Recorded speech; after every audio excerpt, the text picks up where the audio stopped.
उछाल आ जाता है। तो भूषण दीवान साहब, मैं समझना चाहता हूं जो सबमरीन है, क्योंकि बहुत सारी सबमरीन के बारे में ये कहा जाता है, आपको रोकना चाहता हूं, इस बीच देश के प्रधानमंत्री नरेंद्र मोदी की सीधी तस्वीरें आ रही हैं और ये जो तस्वीरें आ रही हैं उन तस्वीरों के जरिए, ये लाइव हैं तस्वीरें,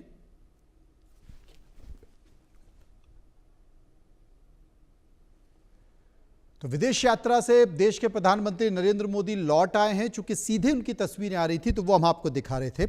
लेकिन इस बीच मैं जो भूषण साहब आपसे बात कर रहा था कि सबमरीन बेसिकली अमूमन ये माना जाता है कि वो आपकी समुद्री सीमाओं की रक्षा करते हैं और रक्षा करने के दौरान वो नज़र रखते हैं। लेकिन यहाँ पर चर्चा बात हो रही है TKMS की, एक ऐसे प्रोजेक्ट की, एक ऐसी सबमरीन की, एक ऐसी पनडुब्बी की जो कि 6 अत्याधुनिक एडवांस पनडुब्बियां हैं और वो पनडुब्बियां भारत बातचीत कर रहा है खरीदने के लिए।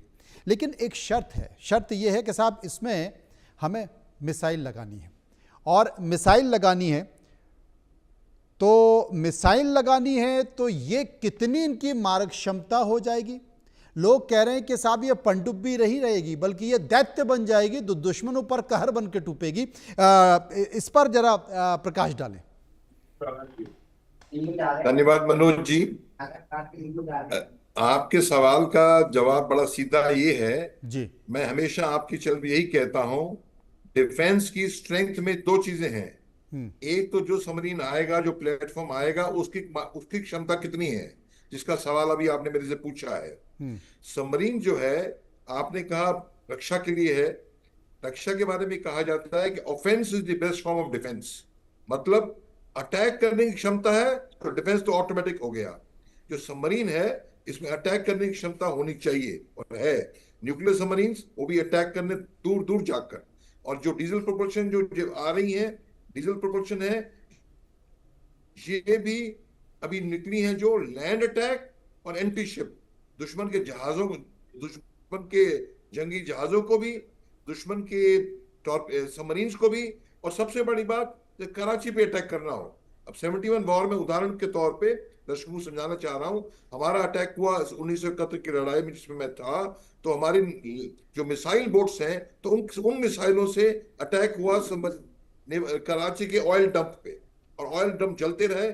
उसकी जो एकदम पाकिस्तान का जो मनोबल है एकदम चकनाचूर हो गया, नुकसान बहुत हुआ।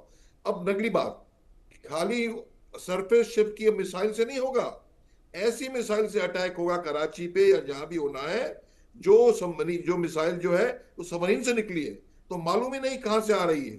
सबमरीन का मेन चीज है मालूम नहीं कहां है। अब इसमें 12 क्रूज मिसाइल लगनी है और 18 हैवी वेट टॉर्पीडो लगने हैं। टॉर्पीडो किस लिए? दुश्मन की सबमरीन को मारने के लिए, ताकि हम बच पाए, दुश्मन की सबमरीन को मार दें। और क्रूज मिसाइल्स किसके लिए? दुश्मन के जंगी जहाज को भी और दुश्मन के शोर पे भी, लैंड पे भी। ये चीज है। ये 2 फीचर लेने के लिए ये प्रोजेक्ट निकला है 75I। और इस तीसरी मेन चीज इस सबमरीन इस प्रोजेक्ट में है, सबसे तीसरी बड़ी अहम की क्षमता, वो क्या है? Air independent propulsion. Air independent propulsion क्या होता है? सबमरीन जो है वो बैटरी से चलती है और बैटरी को टाइम टू टाइम चार्ज करना पड़ता है। सबमरीन नीचे है पानी के, तो बैटरी को चार्ज करने के टाइम भी एयर चाहिए, हवा चाहिए। हवा चाहिए तो सबमरीन जो है सतह पे आती है और ऊपर से हवा लेती है और तब चार्जिंग होती है, नहीं तो सबमरीन दूर तक जा नहीं सकती, चल नहीं सकती, काम नहीं कर सकती। एयर इंडिपेंडेंट क्या है कि एयर की जरूरत ही ना पड़े। तो उस सिस्टम से, AIP से 3 हफ्ते तक सबमरीन जो है वो पानी के नीचे चल सकती है। न्यूक्लियर सबमरीन तो कई महीनों चल सकती है। तो ये फैसिलिटी भी चाहिए थी।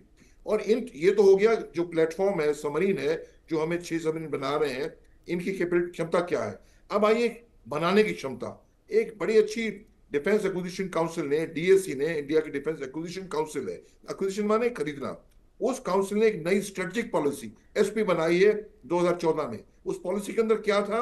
देखिए ऐसा है भाई, प्लेटफॉर्म जर्मनी का लो, फ्रांस का लो, रशिया का लो, किसका भी लो, पर जो सप्लाई कर रहा है हमें TKMS थाइसन ग्रुप, उसने चुनना है हमारा लोकल डॉकयार्ड जो बनाएगा। ये जॉइंट वेंचर बहुत अच्छा है और उसके अंदर 45% अब तो 60% IC आईसी माने इंडिजिनस कंटेंट लगाना है।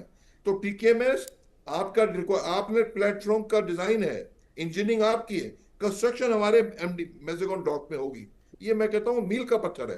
तो आप जिससे आगे से हम लेंगे तो आपका 60% इंडिजिनस कंटेंट नंबर 1, नंबर 2 बनेगा कहाँ? हमारे बताए हुए डॉकयार्ड में।